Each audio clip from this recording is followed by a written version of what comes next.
De vez em quando eu acabo tocando em alguns assuntos referentes aos mandamentos, né, da lei de Deus.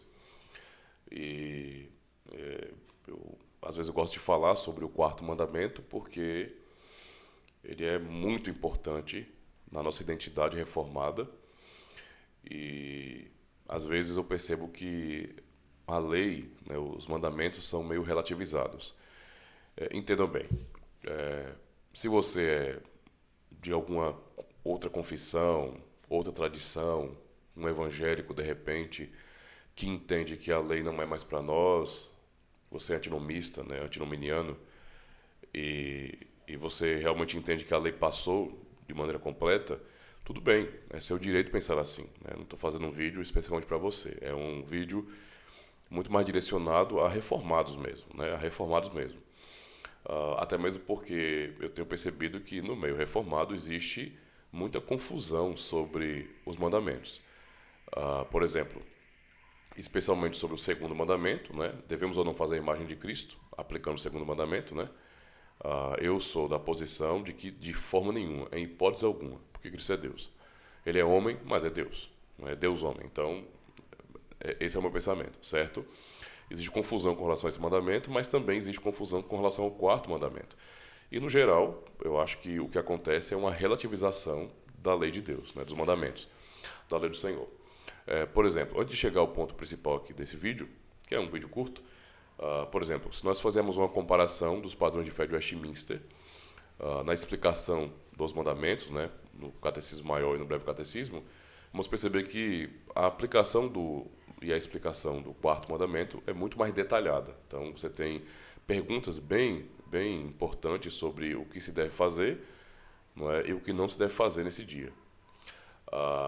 No nosso catecismo de Heidelberg, por exemplo, no dia do Senhor 38, a pergunta, só tem uma pergunta, né? Que é a pergunta 103. Nós temos uma resposta bem simples, certo? E talvez alguns podem pensar que essa resposta simples acaba justificando essa relativização ou esse afrouxamento, digamos assim, né? A pergunta é essa: o que Deus exige no quarto mandamento? Então, a primeira questão aqui assumida por nosso catecismo é que é mandamento, né? É o quarto mandamento. O que Deus exige no quarto mandamento. Então, eu estou levando em conta o decálogo nesse sentido como sendo a lei válida para nós hoje. Estamos assumindo isso como reformados.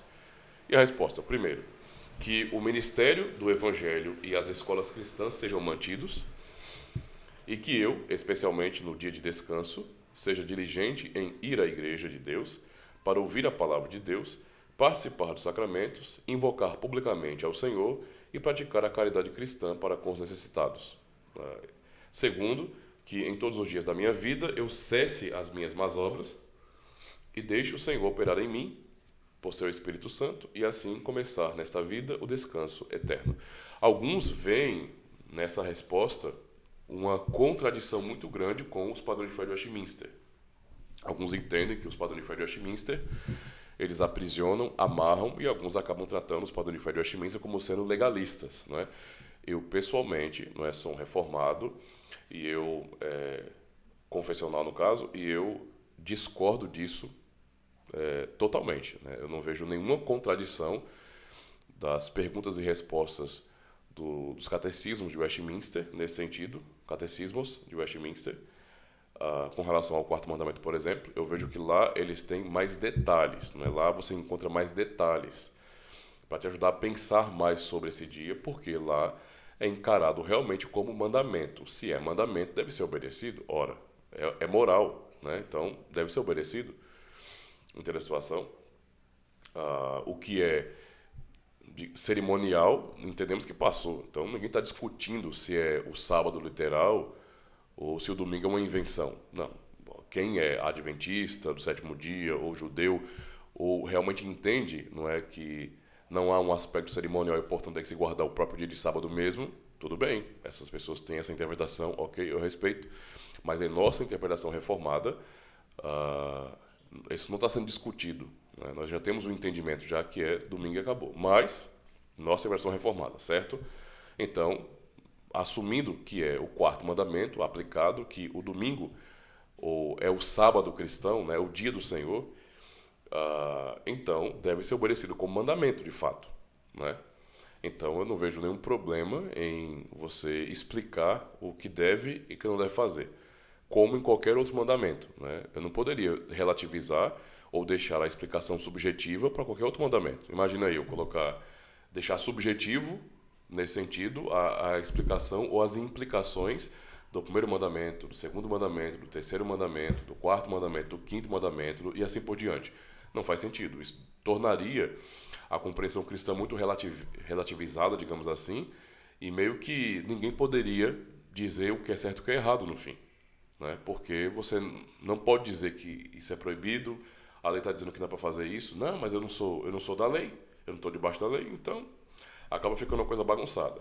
No quarto mandamento, nesse sentido aqui, eu não estou vendo uma contradição com os padrões de Westminster. Eu estou vendo uma explicação que é mais pastoral, é simples, se concentra em aspectos mais positivos do que você deve fazer. Então é só observar bem. Ó. Não se concentrou em falar sobre proibições, se concentrou naquilo que nós podemos ou devemos fazer no dia do Senhor.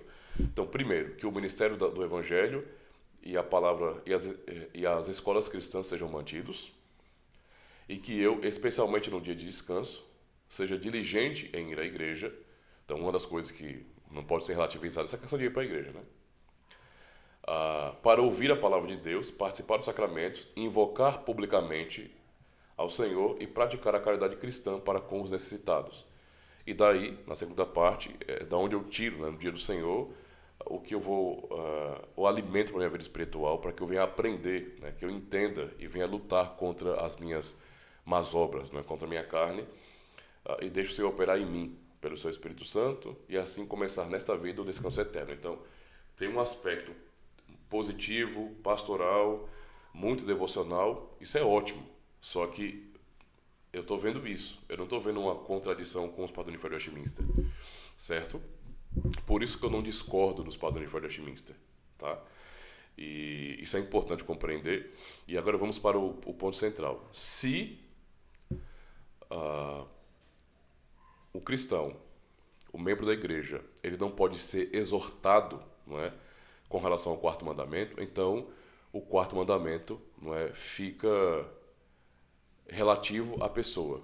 Se o indivíduo pode guardar ou não guardar, ou então guardar do jeito que ele quiser. E esse guardar do jeito que ele quiser pode significar não guardar também, né?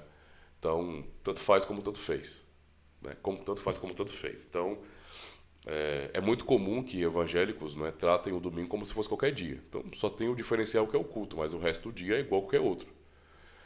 Nós reformados, né, pelo menos eu entendi assim, nós tínhamos um diferencial também, que era o entendimento de que o quarto mandamento deve ser guardado como um dia de descanso solene, né? Um dia para exercitarmos ainda mais a piedade, não é, com o tempo que não temos na semana, por exemplo.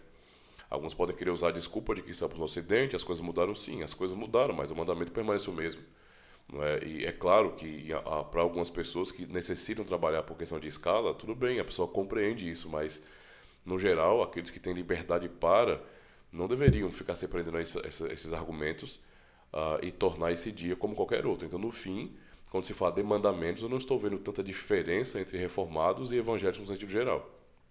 Porque se não há, os mandamentos não são levados a sério nesse sentido, pensando no quarto mandamento, então a confissão fala sobre a lei, mas explica a lei e aplica a lei, mas a prática é antinominiana. Como é que funciona isso? Inteira situação. Então, para mim, isso é contraditório. Se é mandamento, não é? Então o conselho da igreja deveria poder exortar os membros sobre, não é? E deveria até, nesse sentido também, se é mandamento, ser uma questão passiva de disciplina, por exemplo. Mas eu penso que no contexto reformado de hoje não há, né, essa aplicação do quarto mandamento. É uma coisa muito do indivíduo. Faça como você achar que deve fazer. Isso pode significar muita coisa. Então, eu acho muito perigoso isso, sabe? Eu realmente concordo com os patrões de Westminster e também entendo, quando leio a resposta à pergunta 103, não é, que o mandamento aqui só é explicado dando ênfase ao aspecto positivo, mas não anula, nesse sentido, a, a questão da minha responsabilidade com esse mandamento, da piedade desse mandamento e de que eu, como cristão, deveria me concentrar muito mais em Deus e em sua vontade, guardando um descanso solene, do que, não é, desprezar o mandamento em si e tornar esse dia de domingo como se fosse qualquer outro, tá? Então, uma reflexão para você. O que você pensa sobre isso? Não é? O que você pensa sobre isso? Tá bom? Então, compartilha, ajuda o canal aí. Estamos quase chegando aos 1.000 inscritos, hein? Isso aí é um canal pobre, velho, né? Canal pequeno, mas de pouquinho em pouquinho nós vamos chegando lá. Valeu, pessoal.